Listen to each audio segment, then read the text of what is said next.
Baby, it was all a dream. I used to read Word Up magazine, Salt and Pepper and Heavy D up in the limousine, hanging pictures on my wall. Every Saturday, rap attack Mr. Magic Marley Marl. I let my tape rock to my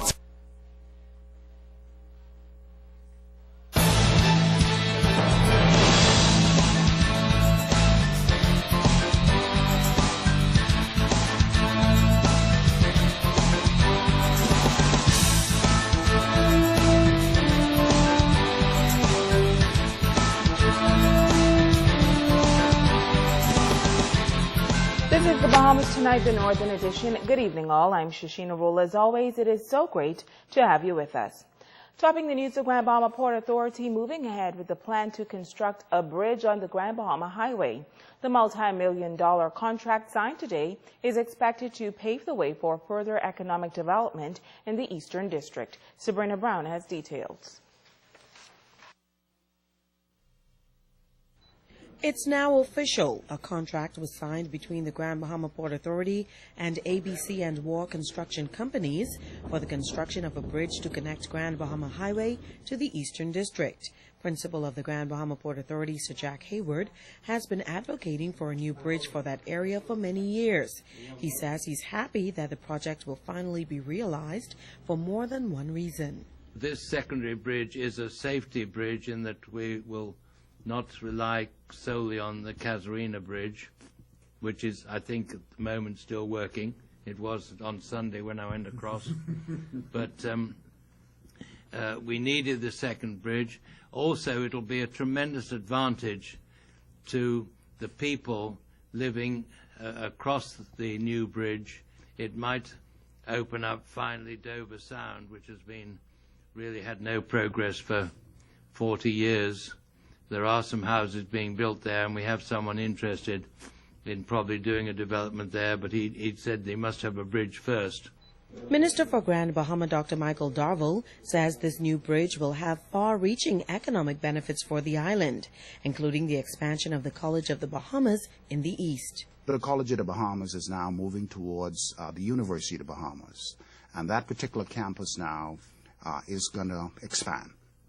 And with the expansion, this new bridge will mean that our students will have a shorter time to come from Freeport directly to the College of the Bahamas, as well as the development in the area, Dover Sound and the rest of the area. I believe this will spark economic growth, possibly new construction, as well as new development in the area. It was also a red letter day for Member of Parliament for East Grand Bahama, Peter Turnquest.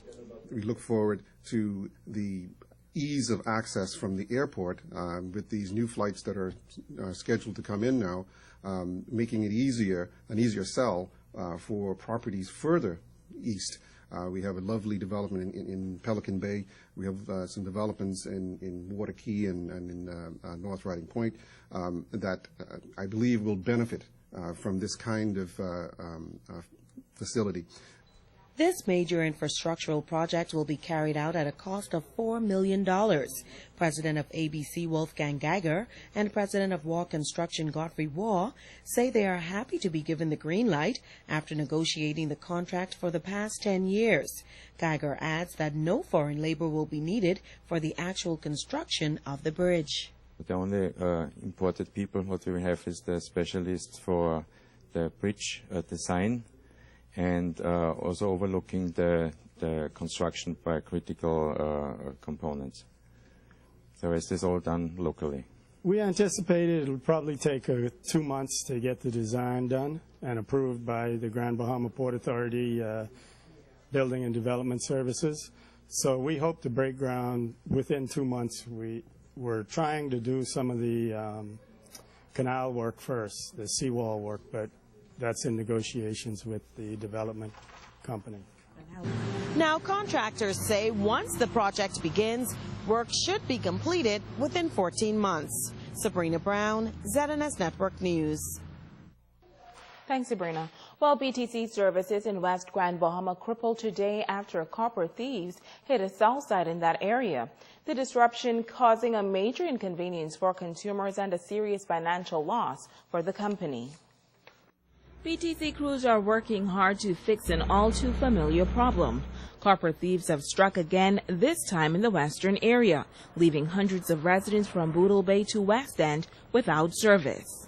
All of our services to West End and Boodle Bay are out. That's wireless, cellular, as well as landline services. They're all down at this time until we at least get the fiber restored. That'll bring services back to West End and Boodle Bay communities. And it also impacted our customers in the Holmes Rock area who were fed by that copper cable that was cut and taken. The bold copper culprits hit a cell site on the main road near the Holmes Rock area. He says while only 200 feet of copper was stolen, the impact was significant. Don't know how much that'll garner in terms of money for the perpetrators, but the thing is the impact on services, impact on customers, and what it takes to restore it is really the big thing, at this point. Miller says he hopes something can be done to stamp out this type of activity. The field operations manager says while BTC is doing its part to improve services, copper theft continues to be a major challenge. So the question is, when will services be restored in the Western District? We're targeting to get services back by this evening, by nightfall. That's really the target. Having some challenges in terms of what we're doing, but it's ongoing and the guys are working as hard as they can. It's pretty detailed. I mean, copper cable, we look at the cables on the poles and they house many wires. And all of those wires have to be individually spliced or connected back together in order to make services or to restore services. And also the fiber cable, which is smaller cable, but yet the fiber has many strands in it. And those strands have to be respliced in order to restore services. Miller adds that while the theft can only provide the bandits with a couple $100, it costs the company thousands of dollars for restoration.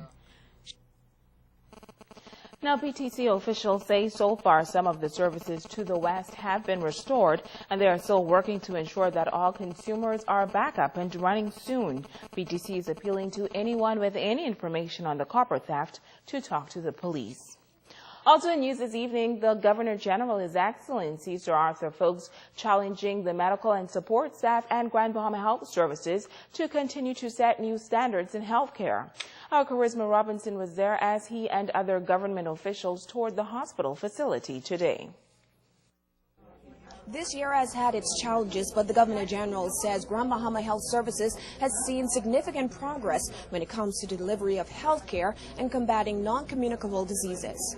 I applaud you for joining hands with the Bahamas Cancer Society and the Cancer Association in light of the alarming rise in the incidence of cancer. Equally disturbing is the escalation in diabetes in the last 2 years here on Grand Bahama.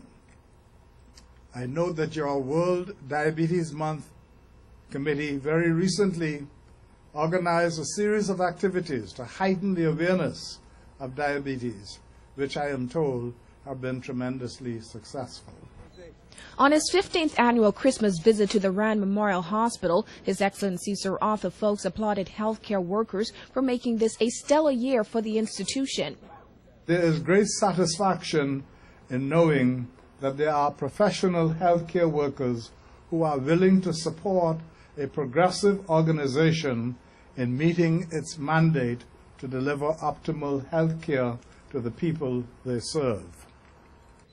He encouraged healthcare workers to continue to demonstrate their commitment to the healing ministry by caring for those in need. I encourage all healthcare workers to be relentless in your pursuit of knowledge and acquisition of skills to manage all manner of diseases. Your community needs you. Your country needs you. Their Excellencies wrapped up their annual visit today with a tour of the hospital's medical, pediatrics, and surgical wards, where they shook hands and exchanged well wishes with staff members and patients. Charisma Robinson, ZNS Network News. Stay with us. The Bahamas Tonight, the Northern Edition continues right after this.